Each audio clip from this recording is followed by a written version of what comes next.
Every day that goes by, money and cultural value and social value is absolutely hemorrhaging from our coast into the hands of people who are not connected to our coast. And new entrants are not able to get into the fishing industry. Every day that goes by, licenses and quotas are sold to foreign hands. So this is incredibly urgent. We're seeing the decimation of our coastal communities because of these broken policies. And if we don't do something now, we're not going to get this back. I don't think the iron is getting any hotter than it is right now. And we've identified some of these key recommendations. We've heard a lot of voices, and it's time to just act on these things and get them done. We're here today talking about the very much needed changes to fisheries policies in BC that we really need to happen in order to bring social, cultural, economic value of fisheries back into the hands of people in coastal communities in BC.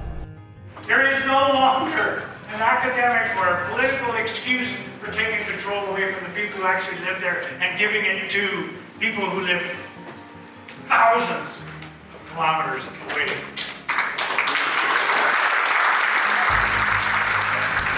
My experience in fishing throughout this coast and the East Coast and other places, I truly do believe the only solution into securing the identity of coastal communities and coastal fishermen is the essence of owner-operator status. You cannot have corporate control and company control, quotas and licenses, and expect fishermen to continually fish it to a moderate to poor income.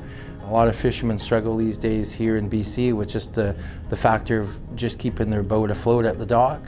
There is money being made here, but it's not going to the right avenues and the right individuals or the right persons who are harvesting our resources today, and that really does need to change if we're going to be viable and sustainable in seasons to come. People in this room don't feel heard by the federal government. They don't feel that their voices are represented in the decision making. That's a major problem that we hear over and over again.